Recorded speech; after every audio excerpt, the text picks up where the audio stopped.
રાજકોટ ગોંડલના સુલતાનપુર પોલીસ સ્ટેશનમાં ધરપકડ બાદ જામીન મુક્ત થયેલા દિનેશ પાત્રાની તબિયત અચાનક લથડતા તેને ગોંડલની સરકારી હોસ્પિટલ ખસેડવામાં આવ્યો હતો। દિનેશ પાત્રા ઉપર બન્ની ગજેરા અને પિયુષ રાદડિયાની મદદગારીમાં હોવાનો આરોપ હતો। હોસ્પિટલના બિછાનેથી દિનેશ પાત્રાએ જિલ્લા પોલીસ વડા તેમજ જયરાજસિંહ જાડેજા સામે ગંભીર આક્ષેપો કરતા વાત વધુ એક ગંભીર વળાંક લીધો છે।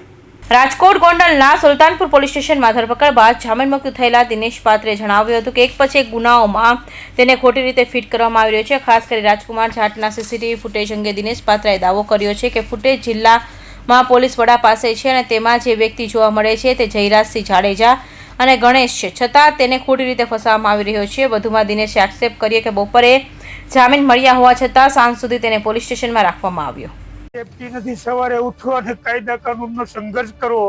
અમારે કાયદા કાનૂનનો સંઘર્ષ કરવો કે કોંગ્રેસનું કામ કરવું, કોઈ જોડાતું નથી। ક્યાંથી જોડાય? અમે ખુદ રોજ ઉઠીને કાયદાના સંઘર્ષમાં આવીએ। અમે સંગઠન કેમ ઊભું કરીએ? કોંગ્રેસનું કામ કેમ કરીએ? લોકોનું કામ કેમ કરીએ? રોજ નવા ગુનામાં ફિટ કરે છે। અમારી સાથે ચાલવામાં પણ લોકો ડરે છે। એકલા હાથે કેટલું લડવું આની સામે? આ બે બાપ દીકરો તો પાકિસ્તાનના ગુંડાઓ કરતા પણ ખરાબ છે। અરે યાર, એન્કાઉન્ટર કરાવી દો ને, મારી નાખો, નથી જીવવું અમારે। જુનાગઢ પ્રકરણમાં જે થયું એમાં એડવોકેટ તરીકે તાકાતથી અમે રહ્યા। એનું પરિણામ છે રાજકુમારમાં ન્યાય અપાવવામાં ભેગા રહ્યા। એનું પરિણામ છે શું કરું? હું તો મારા પરિવાર પણ મારાથી અલગ પડવા માંડ્યો। ગાંડો કે છે કે શું ઘરે બેસને લોકો દાંત કાઢે છે। આના કરતા મજૂરી કરવી સારી યાર। હવે નથી લડવું।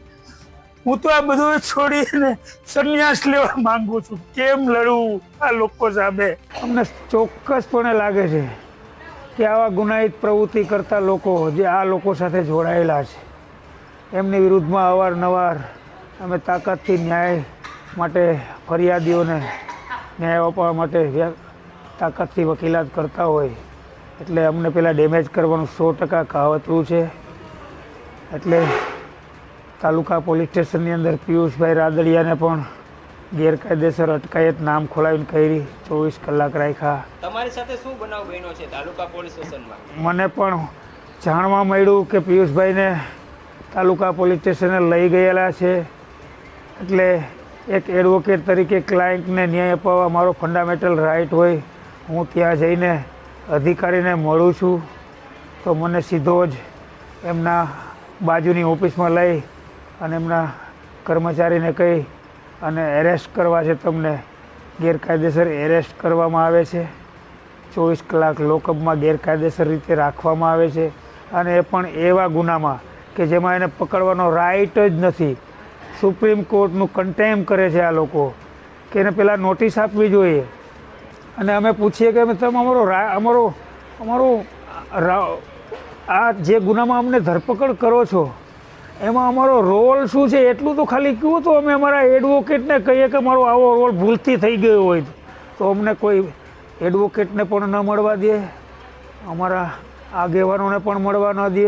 થોડી વાર પહેલા સારવારમાં આવ્યા ત્યારે પોલીસ પર આક્ષેપ કરી રહ્યા હતા કે માર મારવામાં આવ્યો હતો, શું હતો? અરે યાર, ધમકીઓ આપતા હતા કે તમને તો હજી માનસિક ટોર્ચર તો કરશું જ। ધમકીઓ આપવામાં આવતી હતી અધિકારીઓ દ્વારા કે ભાઈ તમે થાકી જાશો, કેટલુંક લડશો। ઘટનાની જાણ થતાં મેઘવાળા સમાજના યુવાનો મોટી સંખ્યામાં ગોંડલની સરકારી હોસ્પિટલ ખાતે એકત્ર થયા। સમગ્ર બનાવને લઈ પોલીસ તંત્ર અને લોકો વચ્ચે ઊંડો વિરોધ ભાવ જોવા મળ્યો છે। આ દરમિયાન પાટીદાર યુવક પિયુષ રાદડિયાની તબિયત પણ લથડી ગઈ હતી। સુલતાનપુર પોલીસ સ્ટેશનમાંથી જામીન પર મુક્ત થયા બાદ તેને ગોંડલ બી ડિવિઝન પોલીસ સ્ટેશનમાં લાવવામાં આવ્યો હતો, જ્યાં તેની તબિયત લથડતા પહેલા તેને ગોંડલ સરકારી હોસ્પિટલ અને પછી વધુ સારવાર માટે રાજકોટની ખાનગી હોસ્પિટલ ખસેડવામાં આવ્યો હતો। વારંવાર થતા પોલીસ વિરુદ્ધ આક્ષેપો હવે સંપૂર્ણ તપાસનો વિષય બની ગયા છે। સાથે જ ગોંડલના માહોલને લઈ લોકોમાં પણ અલગ અલગ મુદ્દો બનતો જાય છે। કૌશિક પટેલનો report, Hind TV news, Surat.